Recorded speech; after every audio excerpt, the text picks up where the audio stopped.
Bueno, bienvenidos a la segunda clase de la materia electiva Medicina basada en la evidencia. En la clase de hoy vamos a hablar de los distintos diseños de investigación que se utilizan en la medicina basada en la evidencia. ¿Qué son los diseños de investigación? Básicamente es la estructura general de cómo yo voy a llevar adelante todo mi proyecto de investigación. Es decir, cómo voy a elegir mi población, cómo voy a registrar los datos, cómo voy a hacer los análisis estadísticos, etcétera, etcétera. Esto va a estar fundamentalmente determinado por cuáles son mis objetivos y cuál es la hipótesis que yo planteo en mi trabajo de investigación. Entonces, en función de mi hipótesis y mis objetivos, va a ser el tipo de diseño de investigación que yo voy a elegir. Esto es fundamental porque un diseño mal elegido va a generar de que yo realice un mal trabajo de investigación y muy probablemente no pueda cumplir los objetivos o no pueda demostrar mi hipótesis. Entonces, los diseños de investigación se van a clasificar de distintas maneras. La primera gran diferencia va a depender del rol que juegue el investigador.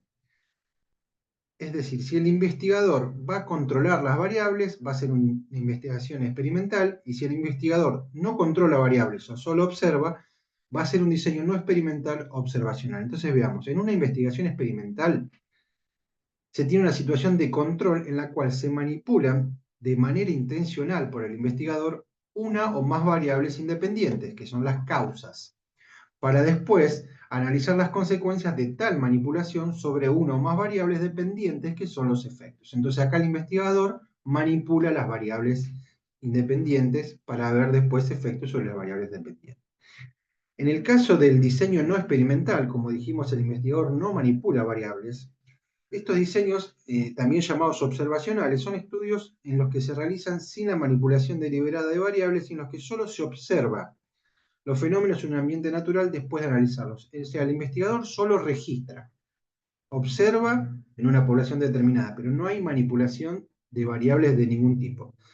Entonces, volviendo a los diseños experimentales, hay distintos tipos, pero quizás el más importante es lo que se denomina experimentos o experimental puro, donde su elemento fundamental es que los sujetos son elegidos al azar de la población y a su vez asignados al azar dentro de los grupos experimentales y de control.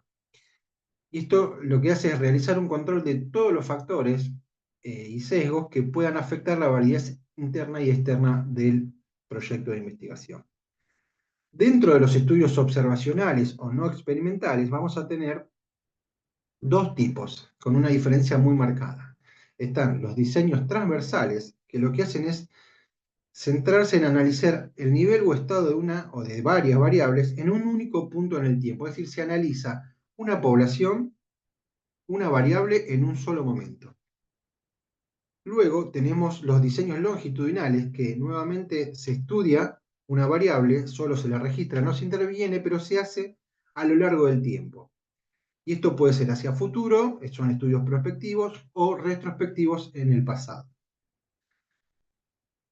A su vez, dependiendo del tipo de diseño de investigación que nosotros elijamos, va a ser el grado o la calidad de la evidencia científica que se obtenga. Es decir, vamos a tener una asociación entre el diseño de investigación y la calidad de la evidencia científica obtenida. Como se puede ver, esta es un diseño, una pirámide muy común, vista muchas veces, donde se ordenan los distintos diseños según su grado o su calidad de evidencia científica, donde tenemos en la base de la pirámide las investigaciones in vitro, estudios con animales, ideas, opiniones editoriales, informe de casos, estudios transversales, casos y controles, estudio de cohortes, el ensayo clínico aleatorizado y por último, los estudios, el diseño de investigación que mayor evidencia científica aporta son las revisiones sistemáticas y los metaanálisis.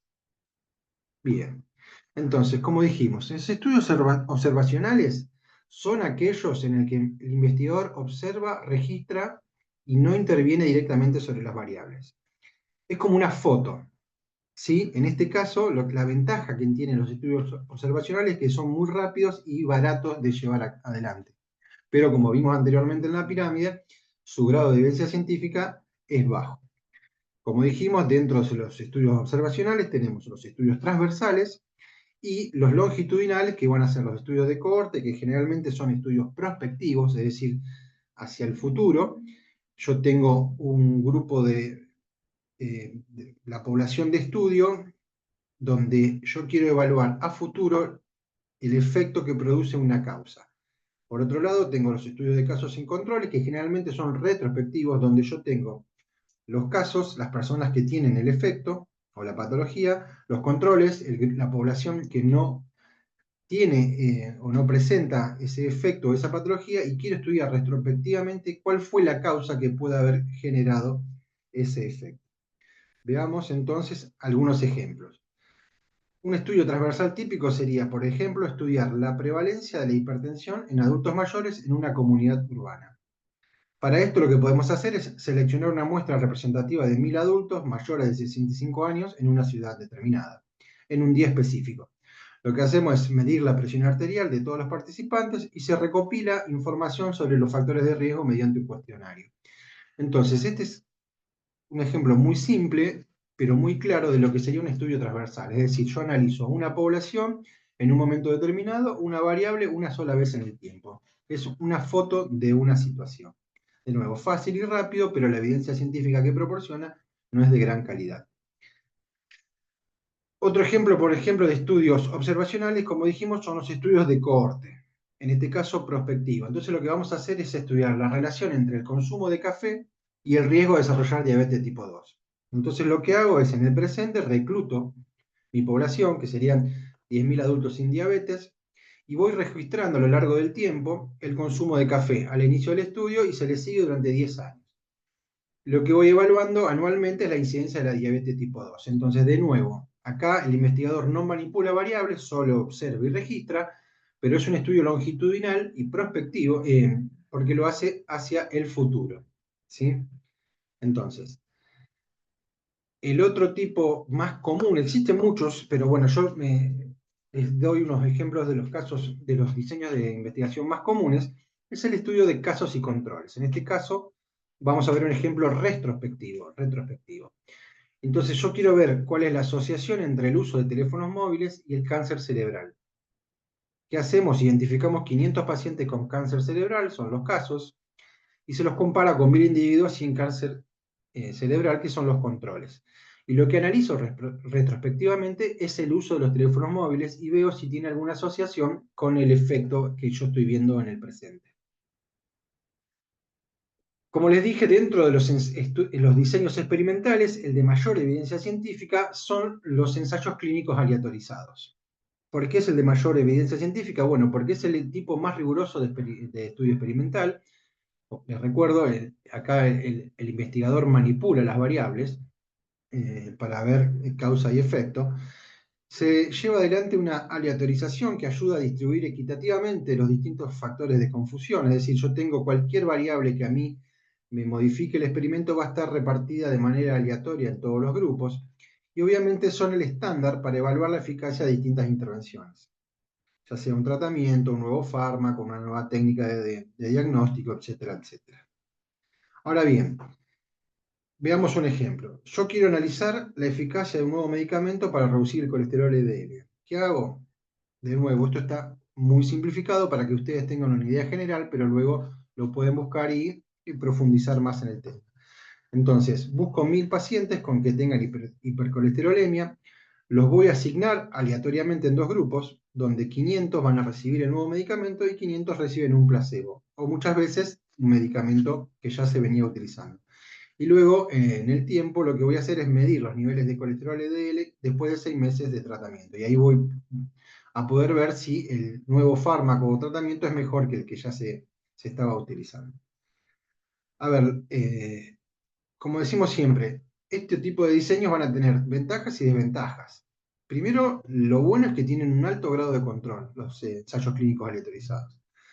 Tiene la capacidad de establecer causalidad. Recuerden que el investigador manipula las variables independientes para ver el efecto en las variables dependientes.